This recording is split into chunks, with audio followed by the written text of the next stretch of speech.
Hello, everybody. Little pregame show broadcast. I see someone that just logged in here on the back burner, Mr. Adam Atmore.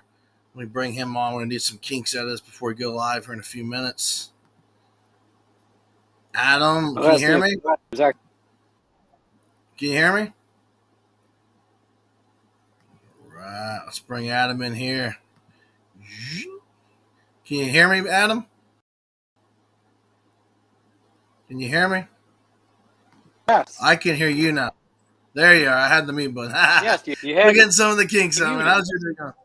It's all. How's your day going, man? It's not too bad, man. How about yourself? Very cool. We got to get the Larry King-esque background here for us. You're in a little window there, and I'll bring you back into this. There it is. It's awesome. Nice.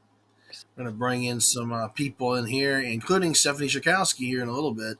We're getting everybody ready. I got Randolph's going to be coming here asking some questions as well. And Mars will be joining us for another location. And a lot of goodies, man. Lots of goodies. That sounds excellent, man. It's a pretty cool little broadcast, man. I started getting all the tools, and we're getting ready to put a studio together here in a little bit. We're getting ready to come down there and visit you down at CoastCon 45 anniversary. Are we actually live right now? Or yes, we are live. I thought we were rehearsed. Hi, everybody. Yeah, we're live, man, but it's just like the pregame show. Everybody I announced is going to be at 6, so people are probably just pouring in at 6. But yeah, we're just doing some of the early stuff. I was going to ask you, what have you seen Star Trek Picard or Doom Patrol or any of the stuff for that, or trailers or anything? Actually, Doom Patrol, I really want to. Star Trek Picard, I think that kind of stack up before I watch. They only just did the first episode, so they're still kind of into it. So I'm waiting because I love Star Trek. I don't want to wait. I want it all in a row. Give me the entire story. I really like the first season of Picard was excellent. One I thought was pretty good. You know, the first I did enjoy the second season, and I'm looking forward. You know, it's Picard. I grew up. Yeah, TNG goodness, man. Can't wait. Absolutely, so we got 48 here. Well, I was looking over at some of the stuff for CoastCon. They've got actually some guests over there. Do you know who all's going to be there? That you can name off a few people that are going to be there that you're looking forward to seeing there. I mean, well, they have one of the actors who was one of the Ewoks in Return of the Jedi, I believe, and a whole bunch of stuff he's been in. Yeah, I know I'm going to be there. There you go. in my fan table, but I've been that task with kind of growing up the convention from an idea to realization that the guests are going to be at CoastCon. I mean, it's doing other. You're going to be doing you're working on your event too. Other Realms, Other Realms, right? Convention of New Orleans, and so we're table out there at CoastCon. We're going to go to CypherCon as well. Very cool. You should go check that one out. It's pretty close to Texas. Too big of a jog for you. But we're going to go do those things and present out there and talk about what we want to do here in New Orleans. The gap on the bill. Very cool. Yeah, we're going to try and be passing through the area, so we'll be down there for CoastCon. I talked with them a little bit about it, and originally we're going to be 3 of us. They may still be 3 of us. I know there's at least be me and Mars. come down there and visit with y'all down there with the fans and how take part in all the goodness. That'd be awesome. I think they're going to usually have an art gallery down there too, I believe, all the art auction stuff. I mean, CoastCon has been around for 45 years. CoastCon probably when I was like 12 years old. As I am, so it's one of those things that, they always put good time in true Southern, usually kind of a laid back, a good time. They're going to have, drinks and stuff like that, and it's a good community. That I say about CoastCon and the community. You know what I mean? And now as an adult, it's even that. So I'm looking forward to it. I'm actually looking up some of their guests right now. In answer to your question, Thompson. Is it Thompson? Yes, Thompson. Looks. Yeah. He was in Star Wars. Tons of stuff. Tons of stuff. Night of the Creeps, which is a great, terrible, so terrible. B-rated awesomeness. Oh my God! Here's Mars. Bringing on Mars here. Hi, everyone. Good to see you, man. Mars Garbling. How's it going? I'm doing good. Good stuff. We're talking about the guests for CoastCon 45 coming up next week. Who's that? Adam knows. Kevin E. Thompson, who made a ton of stuff. He was cool. in Weird I can't wait. Twilight Zone. Yeah, all through the 80s. One of the things, Creeps, which is like one of my favorite bad sci-fi. I say bad because it is, but if you've ever seen Night of the Creeps, it's an 80s B-rated awesomeness.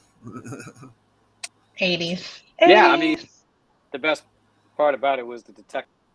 His name was. Yeah. They had some authors in there too, I believe, as well. Let's see. Ginny Koch.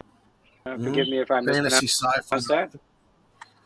Apparently a novelist. I got an artist here. Fantasy bestiary type stuff. Mentioned in art gallery. That's got that going there. Savannah Dwayne Wallace, who looks like a local guy that's been going to coach. Did some stuff with the Jackson game. That'd be interesting.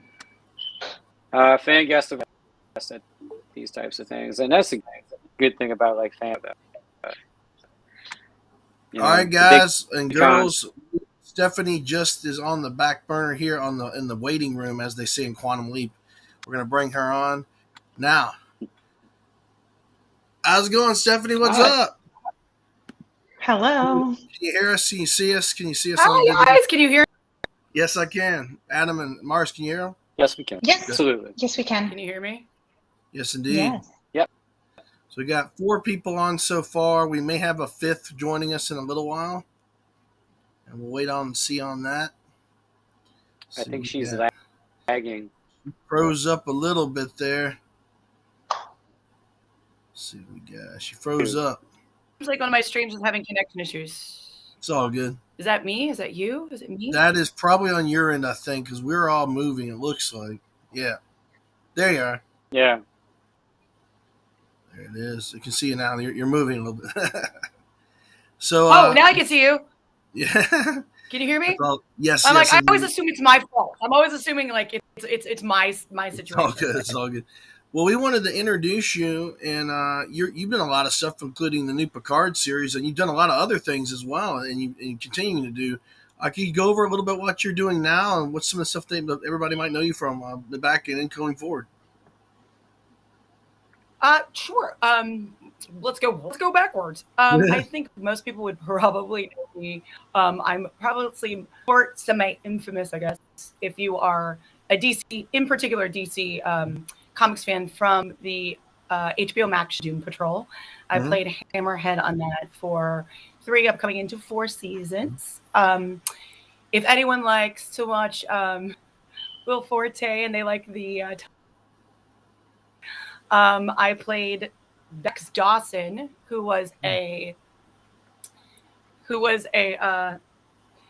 basically Billy Zane's right hand woman Wow. in the television show MacGruber. And then yeah, we're rolling into Star Trek Picard. I play Tavine, the Vulcan science officer. Awesome.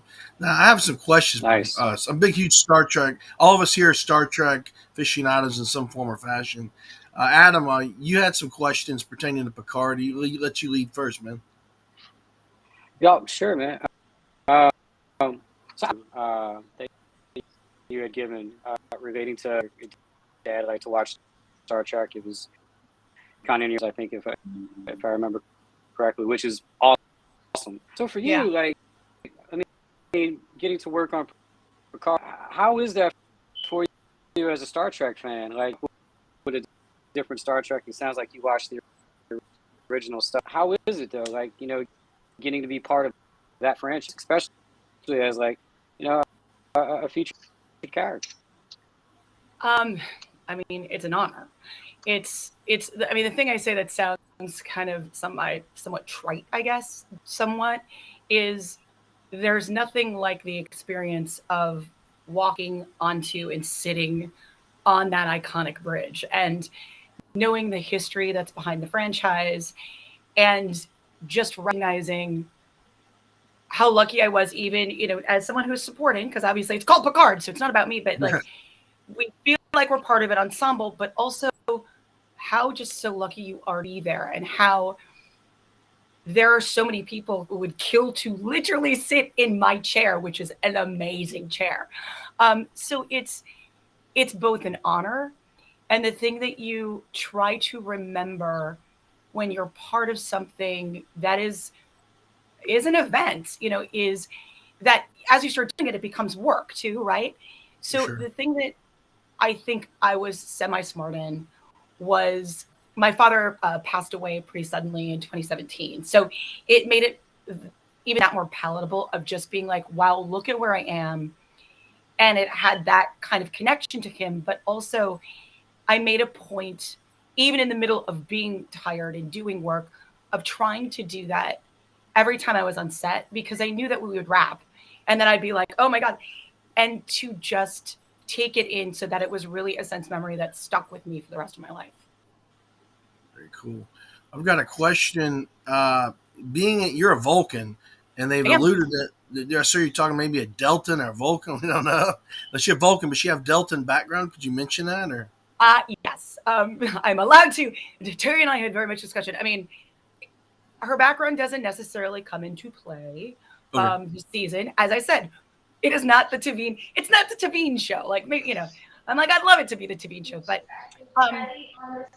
in deciding whether or not she was going to have a bald head, like I came with that because of not because of Hammerhead, but because the headshot that I'd submitted was bald, and it just like it fit the genre, because I didn't know what exactly I was auditioning for, who it was. Like it became a collaboration, which I'm really, really grateful for. And so when we decided, like I was going in for makeup and hair, and I tried on. I have pictures at some point that I'll share, not of me in the Vulcan wigs, but of the Right. Vulcan wigs themselves. I look atrocious. Yeah, like the Um, little bangs and all that. yeah, it's the short bangs with the thing, and Right. like, and it's just not a good haircut for me. I'm just gonna say, although I can wear those bangs, and so we did that, and I tried on my ears, and then I got a call as I was leaving to go meet with Terry, who was like, have we seen bald Vulcans before? And I'm like, I'm not really sure. I remembered, Ilya from Star Trek, but I didn't realize she was a Deltan. Like it didn't come back to my memory. And so we took a beat and took a couple of days and kind of dove down, the Trek hole and Memory Alpha and everything, like to check within canon to see if in the 26th century could this be a possibility. And so, there were old Vulcans, old men Vulcans, and there was Iliad, and I was like, hey, what if there's some Delta in there? I mean, it's the 26th century. Why not? And also for me as an actor, it's an interesting thing to play because it's not so present as, Spock being a hybrid of, or basically a mixed race of human and Vulcan. Right.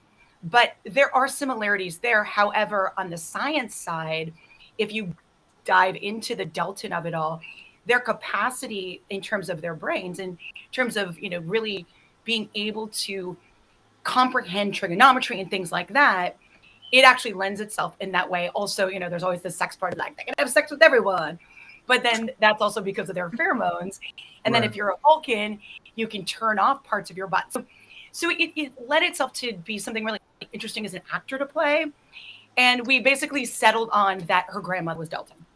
Like that's where we settled on it, Oh, so it's canon now. That's awesome. So it's like, it's a quarter of it. We're like, all right, 25%, because then there's a little bit in there. But if everything else is Vulcan, then how does it all come into play? And for me, circling back again to my dad, like playing a Vulcan was very true to my dad considered himself a Klingon. But he was very emotional and didn't know how to deal with it. So he just didn't. And so for me, my mom was very Deltan. She has almost passed away. My dad was very Vulcan. So for me, it was kind of also a mini love letter to them and where I come. It's awesome. I got a question, and maybe Adam could elaborate on this. You've got a lot of the cudograms and the details of the bridge and all the aesthetic. How was that? Like when you got on set, I was like, whoa, what is all these controls? And how was that? Because I've heard from the screenshots I've seen of like the sets are amazing and all that. Oh yeah. Dave Boss, the production designer, did a phenomenal job. You basically go in and then I, tried to, the time when I was doing it, like I tried to buy Michael Okuda's book and they were like back ordered. And it was also like, we were still having trouble with supply chain. And I was like, so you basically, going in based on the script, what you're going to do. And then you start to get familiar with your console and like what things you think. And so you just assign them responsibilities. Like, if there's a tractor beam, but if you're, if you're bringing people in, what are you playing with? What are the things that are going to do the things you need them to do?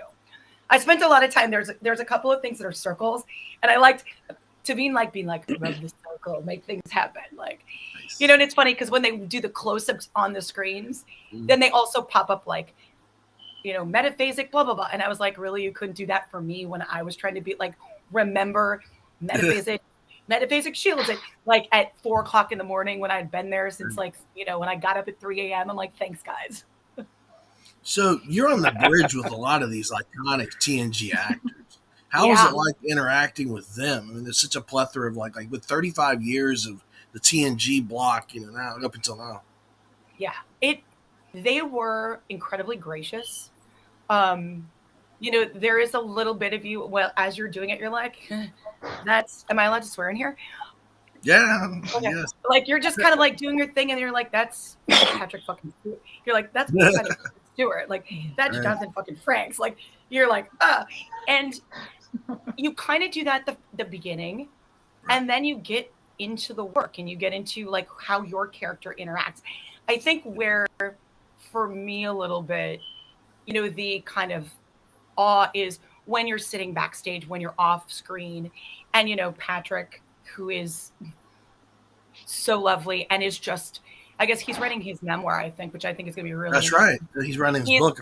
He's full of so many stories, and you're just like back there, like, tell us more. Like he's just, he is just so energetic and so full of wisdom, but also just like he'll start spinning a story, and he's like, back in the 60s when I met Mick Jagger, and you're just like, oh my god, like. And so that's when I think that's when it kind of clicks in. Like when you're going to Crafty and you're like, would you like can I get you anything? Like it can get a little weird. Wow, that's awesome.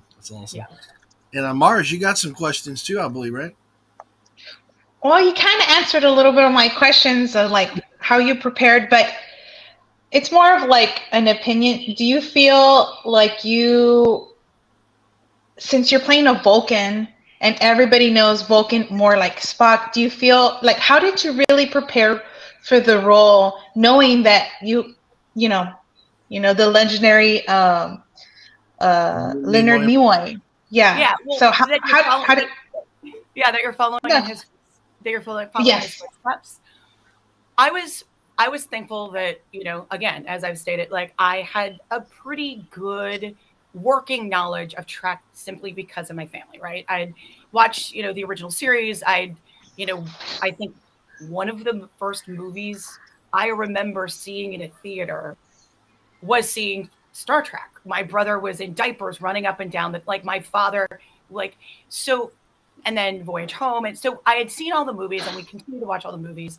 And then when Next Generation came out, I watched that. So when I got this role, actually, they didn't determine whether you were a Vulcan. They didn't say it. It was just like, this is a science officer. And my interpretation of it was that it was a Vulcan. And I kind of tuned into my Leonard Nimoy, I guess. And then once I booked the job and we decided definitively that she was going to be Vulcan, Terry had actually, I don't know if he had the production secretary, but our production secretary was kind enough to assemble a list of all the Spock-centric episodes from the original series. Amok Time, all the good ones. Yeah, exactly. Amok Time. And I'm like, Pontar. Her Pontar was crazy. And then also, I'm like, her Pontar was off the hook. Like, I think of Pontar, and my husband was raised Mennonite. It reminds me of like Rumspringa. Anyway, but so then they also were kind enough to give me, Vulcan-centric episode in Enterprise, anything that touched on that. Right. And then I just relied super heavily on, fandom, Memory Alpha. Like I was like, because, a great web platform, so great much resource. there, and it's so detailed. So it's a really good resource when you're like, specifically for me, because where I hooked in was what hooked in for me, especially as an actor, because you also, you know that Leonard Nimoy or Spock is half human, half Vulcan. And then you also see other people playing Vulcan. And then you kind of walk away with the idea that like, well, Vulcans have they have no feelings and they don't. And just because you don't express them doesn't mean you don't feel them. So to go back into that history, to look at Surak and, the Age of Enlightenment and where the Vulcans and basically Romulans split, that was really informative for me to be like, oh, well, what if, and then we spiced it up with a little Delta, but like, okay, so how in control of her emotions is she? Like, if you get to a certain level, you have no emotions. And as, a performer, that's not very interesting because in addition to drama, you want conflict. You want to have some sort of conflict because it brings more out in screen than other things. So it was basically a long, long line of episodes that I watched over and over again. Memory Alpha, and then I just kept watching Lower Decks. Lower Decks. Yeah, Lower Decks. I'm like, Below Decks. I'm conflating it with that reality show. Oh my God, what is that? Yeah, right.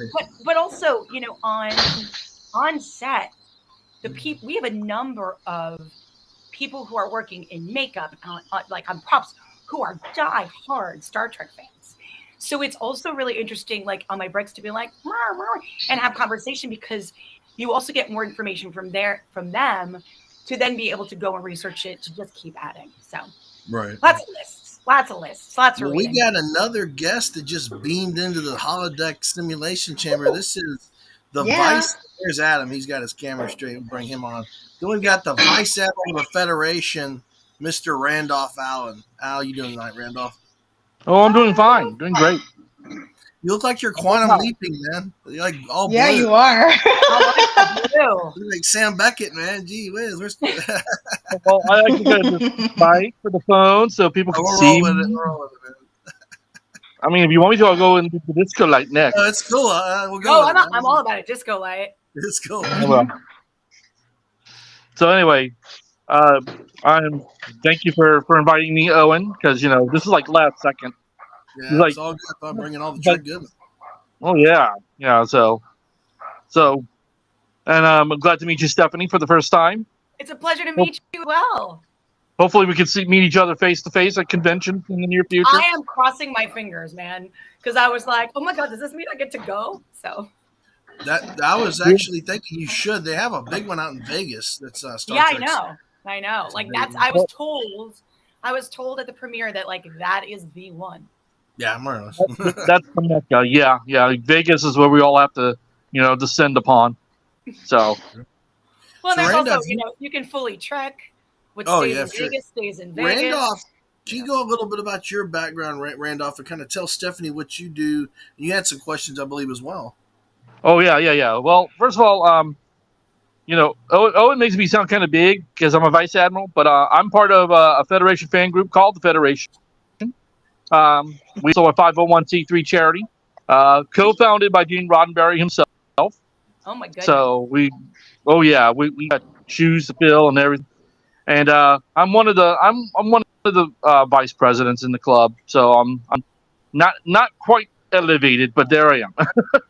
Right. So, and I've been a Star Trek fan since the 70s, baby.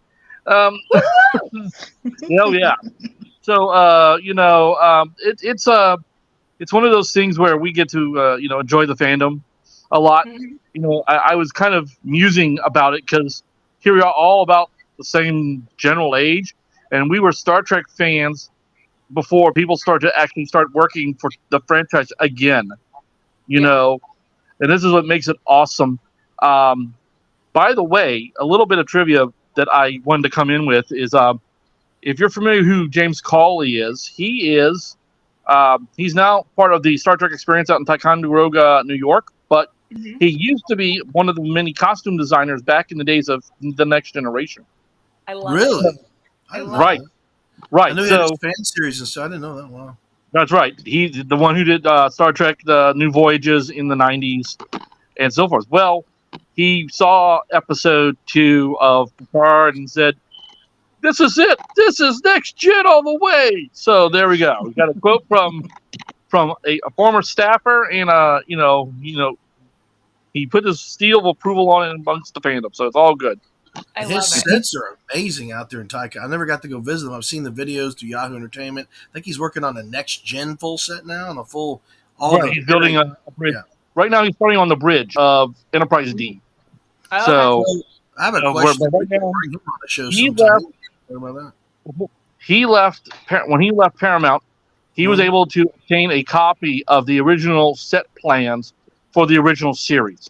So he has been painstakingly. He has a full-scale replica of the original series Enterprise. Oh wow! Oh my God! It's gorgeous. There's a lot of space for that. Right, he's got it. But he built it off of the plans from Desilu Studios, and every now and then he'll get like Michael Kuda or Doug Drexler coming in, and they will tour the set because they also had the opportunity to rebuild parts of the set during their days for Next Gen and for Enterprise. So they were able to add that into the mix. Wow. They also have a lot of the actors come on these sets. Like Shatner's been there several times. Oh, Yeah, I just saw. All kind of, Yeah, I think I just saw that in like a Facebook group or something, and I was like, "Where is that?" That's what I'm gonna have to make a little trip on my next trip back to New York. Yeah, James is what he's doing is amazing. It's like you had the experience in Vegas from 1998 to 2008 was like this massive. You never got to go to it. It was just this massive, like it was hooked onto the Hilton, which is now I think changed in Las Vegas. It was like Mecca for Trekkies because like you had a museum of the future, you had massive spaceships the size of like cars or SUVs hanging from the ceiling, but this is like really hands-on stuff because it's got like the first original series set and you got the next gen set. But to have that interconnected, there's a museum in there, I believe, as well, right, Randall? I haven't been there, but there's there's a bit of a showcase, like some of the costumes where he was allowed to take some costumes off of the out of the department and add it to his collection. I know that he's also working on a vintage 1966 Batmobile. I saw that. It's very cool. Right. So he's very much he loves the vintage. He loves that era of television. Yeah. So and he shows it off a Trek, and on top of that, if we ask him, he can do Elvis too. Yeah, he's Elvis. Yeah. So he can impersonate which decade of Elvis? Early decade. I think what he does is that he does the 70s Elvis. Oh, okay. Because he's got the mutton chops for it. Yeah, he does. Okay, cool. He's got and the hair. I hate to say it, but he's got the hair. Post 68 special rolling into like Intercontinental on its way to Hawaii. All right. Yeah, he's done a lot of that. Yeah. So, but he's totally apparently cool. he's in demand as an Elvis impersonator too. So, he's got a lot of things going on, and he's ever since he got back to Ticonderoga, he's been enjoying building. He's busy out there. He's busy. Yeah. I have some questions, Stephanie. Aside from the Star Trek, you've been in Doom Patrol. How's it being a part of the DC franchise? And I believe this is the last season, if I'm not mistaken, of the Doom Patrol. Yes, it officially is the last season of Doom Patrol. I have been, I feel like I have just a spoil of blessings the last couple of years. Like it's been my entree into fans. Like I feel like at least with Doom Patrol, because it wasn't as forefront as some other DC properties are, but the fans who loved it really loved it, and I connected with them via social media and stuff. But I feel like it was the training ground for being on Star Trek a little bit. Sure. But also, I mean, that particular show is so special, and it's so well written, and I feel like people are going to keep coming to it years from now and be like, what was this amazing show? Good show. Sure. Yeah. I feel really blessed to have been part of that, and I can't wait. You for also were Chyna in the Rock thing, the Rock movie. Chyna. China from the WWE wrestling. That was the ninth wonder of the world. You girl can't put on enough muscle mass in 4 days, dude. Can't do it. Lots of makeup and tanning helped. I think I did her justice. Hopefully. It was a little surreal, honestly. In the best possible way, because we were shooting something called the 98 ladder match between The Rock and Triple H. And I watched it over and over again on the WWE network on Peacock. And I was not quite prepared because we were doing it in front of live extras who are also a lot of them WWE fans. So I was not prepared to walk out and have people be like, oh my God, is that Chyna? Chyna, we love you. And I was like, but I'm not. And I was like, okay, I'm going to roll with this. But it was really something I did not expect. But also it really, really made me realize on a deeper level how beloved she is. And it makes me that much. She was one of a kind, and it makes me that much sadder that she's not with us anymore. Well, I got to talk to you about another topic. You are a podcaster as well. I am. Yes. Could you talk a little bit about that and what the podcast is about and all that? Yeah. I mean, I feel like we're like one shot wonders. Like, here's a podcast. See you later. No, so part of the, I guess, story of me ending up with this bald head, and not that it was a thing that brought me to Doom Patrol, but I think helped nail my role in Doom Patrol, is in 2018 to 2019, I was diagnosed with three non-related primary cancers. It was kind of like a deluge of cancer diagnoses. Thankfully, we caught them all pretty early. So 2 of them I'm in remission. 1 of them is very stable and doesn't really interfere with my life. It's kind of like being a diabetic. I take drugs for cancer. It's like having, it's my diabetes, I guess. So my husband and I, when we were going through this, I was kind of like, well, shit, dude, this is like a really, again, swearing, fucking weird and kind of at certain points in time funny. I know it's cancer and it triggers people in a lot of ways. Thing to go through because of all the things you go through. Right. And we were looking for something online. I had gone through, my father had died, so I'd just been through a bunch of people dying. So I was kind of like, whatever. So I decided to just be really open about it. I blogged about it as I was going through because I was also realizing as I started talking about it, there were a lot of people in my life, specifically women, because 1 out of 8 women is affected or has breast cancer, that so many people have it, but no one really talks about it. And so we did this blog. And then, after my last surgery in 2020, the pandemic hit. And, not long after, and kind of like everybody did, I was like, and so everyone started a podcast because they were at home.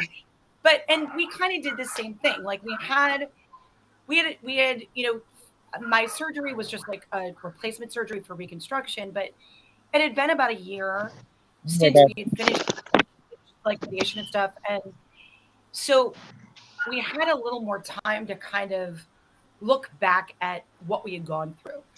And, if you go, and cancer is kind of like death, like it's, or, anything major that happens in your life, you just try and get the fuck through it. And dealing with the repercussions happens after. So we just sat down and we kind of went soup to nuts, specifically through my breast cancer diagnosis, talking about what it entailed, all the stuff that hopefully, would give people who might have to go through it an idea of like what to expect. But we also were like, okay, what do we go through? How do we feel about it then? And now that we're away from it, what do we wish we would have known? And if there's something different, what would we have told ourselves looking back on how to deal with things? And so we basically did it kind of as a capsule podcast. We've talked about maybe doing a second season, but I've been traveling a lot too much. But yeah, it was kind of that. It was basically to throw it out into the world. And if there were people going through it, hopefully they would find it. Hopefully they would know they were not alone in what is a really shitty circumstance that you don't sign up for, but happens nonetheless. So, yeah. You want to check that out. You should totally do a second season. Matter of fact, I'm not told, Mars and Adam know this. My father's actually one of the world's top in this. He was a former chairman of accreditation for ACRO, American Cancer Radiation Oncology Board. Oh my goodness. Chancellor to the AMA. He's a kind of a general in his field. Admiral Picard or something, but yeah, totally. Yeah, he would be a good person to talk to about all that. And probably as a guest, I can get in touch with him on the communicator. Yeah. We've been talking about it and like trying to figure out what it would be. Right now, I feel like my second season is like, because I have a good friend who listened to it and her husband died of prostate cancer. Like, I just feel like because our focus isn't so much on the disease, but it's about what it does to you as a couple, what it does to your relationships, because we don't talk about that. And I feel like we need to, because we end up focusing on the disease and how you get over it, but not the quality of life. And also how hard it is to be a caregiver. Like, it's, my husband would be like, really, I'm the one who's suffering, but it is like, you're just that person being like, I'm going to try to do whatever I can, but I don't have any control of this. And that's, when you're with people you love, that's really hard. Sure. So I'll put it in my noodle, but I will reach out if that's, Oh yeah. He's always open to stuff. He was still working. He's worked for 35 years now in the field. Yeah. I got some other questions. I got answers.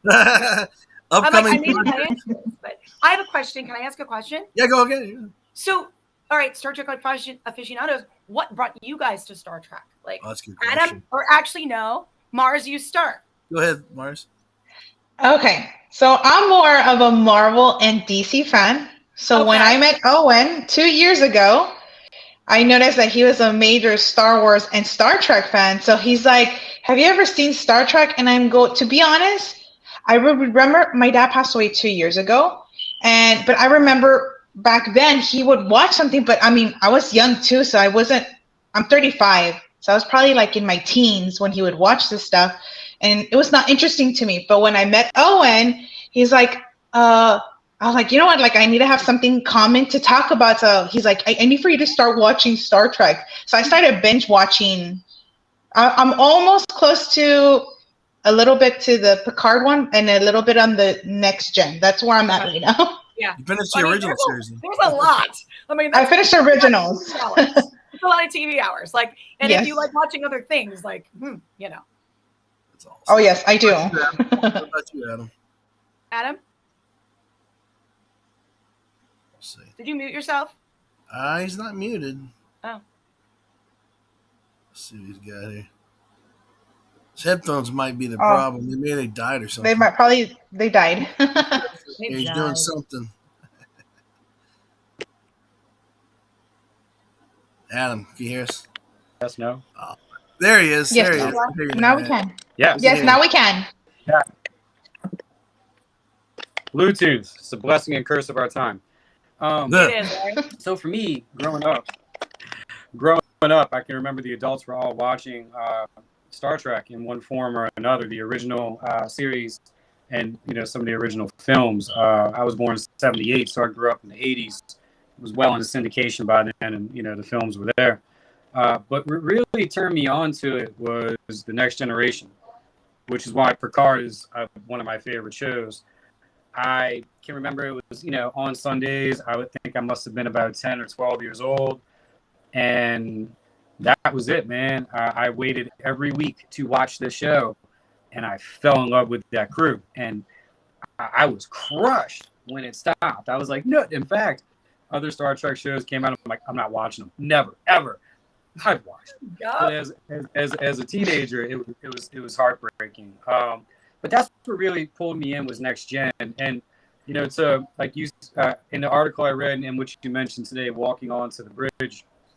I can remember doing that. There was an exhibit going around the country to different museums where the Star Trek stuff was set up, and they had a replica of the bridge. And I mean, it was just a replica. I wasn't part of the franchise or nothing, but it just blows you away when you get that experience. Yeah. Like you're walking on the bridge. It was a TOS Enterprise, but you're walking on the bridge of the Enterprise, or you get that experience of the Star Trek experience. So I can kind of relate a little bit to it. But yeah, Next Generation's what pulled me in, and I've never looked back. I'm also a big Star Wars fan. There's weird people that think there's room to have both in your life. I know. I don't think that's weird at all because I'm right there with you.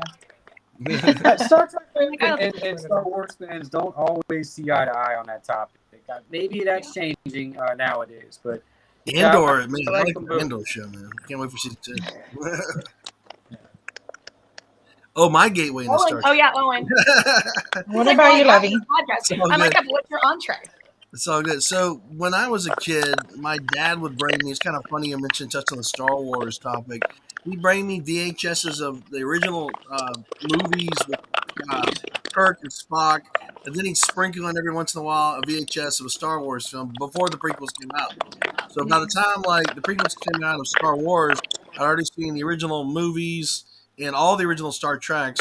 And then I was watching TOS and syndication. Then TNG came out about 1987 when I was maybe 4 or 5. Watched that all the way through. Then every summer, every Christmas, coming this December 24th, there'll be some blockbuster Star Trek film. So I take off from Thanksgiving, go see the Star Trek, or Christmas, go see the Star Trek. Every holiday with my dad, my brother might tag along. We do that. And then we, of course, they had all different series, Deep Space Nine, Voyager. Right. Enterprise was awesome. Matter of fact, when Enterprise ended, one of my best friends growing up was a gentleman that we used to deep sea fish with out on the Gulf Coast of Mexico named Mr. Chopla. He was Scott Bakula's mentor growing up. Oh, wow. Yeah, so he's a super cool cat. So when he passed away, or before he passed away, his wife knew Bakula's mother. So I get this envelope in the mail one day, and Bakula's like, yo, thank you for being a part of the journey. Take care, Owen Scott Bakula. And I'm like, well, that's cool. And I got to meet him years later. He actually was going to come with us to New Orleans. He was doing the NCS New Orleans down there. But he super nice guy. I was the one that had to break the news that Mr. Chopwood passed away. But yeah, Chopwood was a long time, 89 years old, something like that. But super nice guy. And so the Enterprise I loved Enterprise simply because it was kind of like the Chuck Yeagers of Starfleet. Pre-Federation, the ceremony. It had time travel and all kind of cool goodies in it as well. It's pretty cool. Scott That was Bakula. Scott Bakula. Old time traveling. Well, there's Quantum Leap there. I was playing Randolph. I think he's back. There he is. Randolph Harris. Yeah. Also, Yay! So back to me and my experience.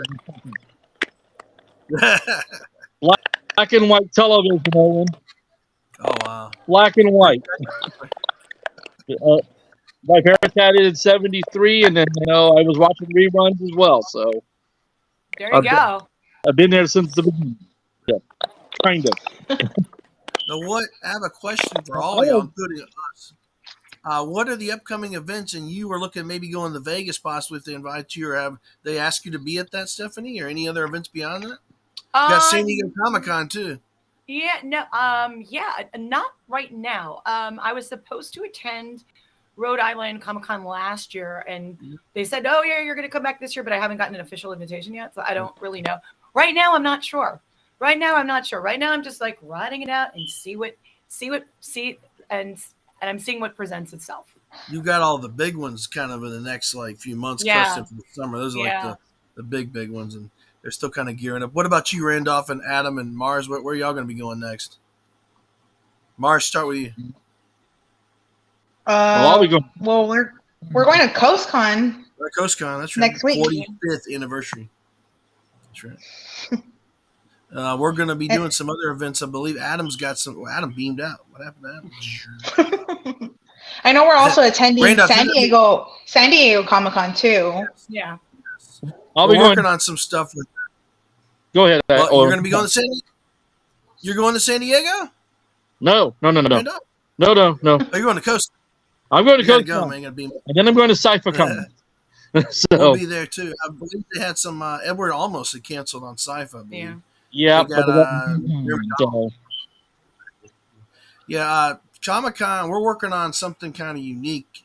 Can't really spill the beans on that, but it's going to be just think of Max Headroom, ooh. but it looks like me. Leave it at that. I don't know how it works. I don't know how it works, but I'm going to figure it out. Yes. Figure it out somehow. But yeah, there's that, and we're going to be down there covering the event. Our buddy, we'd like to shout out to Alan Ling of Gen 7 Comics. Yeah. He's going to be down there doing a amazing new, I think he's got a steampunk sci-fi novel with his publishing company, and he's going to be down there as well as a lot of our other buddies. Jay of Nerdgasms Vegas, super nice guy. He's based out of Las Vegas. His podcast as well. Check it out, and tons of other goodies. We'll be there all weekend, Wednesday, Thursday, Friday, Saturday, and Sunday. Oh my goodness. On Comic-Con, yeah. And we're trying to film out our blocks because we've got some red carpet stuff in LA, some filming things. One of our good friends, we can't talk much about it, he's a Star Trek alumni from Voyager, Manu Inte-Reme, is doing a project that sci-fi project that I truly believe could be the next comedic Galaxy Quest meets Shaun of the Dead homage. And I can't really reveal who's doing the VFX, but it's big. The 3D, 2D sets, the 3D sets you can walk around in virtual. I haven't seen all that, but I've seen some of it. It's kind of hush-hush, but that's going to be cool. So we look forward to doing some stuff with that. And that's pretty much our plan up until August. Oh, nice. What about you, Randolph? You said Sci-Fi-Con, CoastCon? Yeah, I'll probably be going off to the Stennis Flight Center over in Mississippi doing Infinity Con for them. Very cool. When is that? I've never been to that. When is that? That is in June, and it's at the Stennis Rocket Testing Center. Very cool. And it's at the Infinity Center. It was founded by Bill Gates. Very cool. So I remember Stennis. I remember that name. But my buddy Nicholas Pinachero actually works one of the heads of the National Buoy Center for the weather. So every time they have a hurricane or something, he's on top of it with radars and all kind of stuff looking at that. Oh, yeah. So they've got a big weather station out there. Yes. Yeah. They also test those rocket engines down there for the Rocketdyne or whatever, what you call it? For the cool. for the new Artemis system, the lunar. Artemis, yes. Mm-hmm. Yeah. One of our buddies, we'd like to bring him on the broadcast sometime.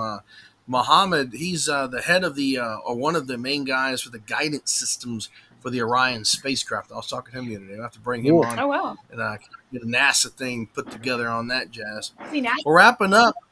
What's that? I was like, is he NASA or is he at JPL? NASA. Yeah, he's based out of Houston. He goes back and forth, travels, and does all that. He was saying that their manned flight, NASA wants media exposure for this next one. Yeah. Because the manned flight, especially the manned flight, is going to be a lot of press on that. Oh wow. And we may have to go down there with some camera rigs and some lenses and film that for sure. Yeah. Stephanie, before we close out the broadcast, wanted to thank you for joining us. No, thank you so much for having me. Show.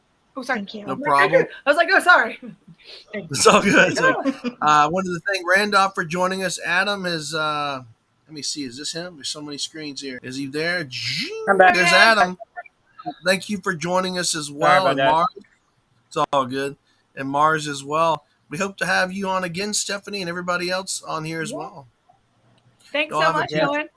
Yes, indeed. Y'all have a Well, beautiful thank evening. you. Live long and prosper very, very well. Peace out. Y'all have a beautiful evening. Bye, guys.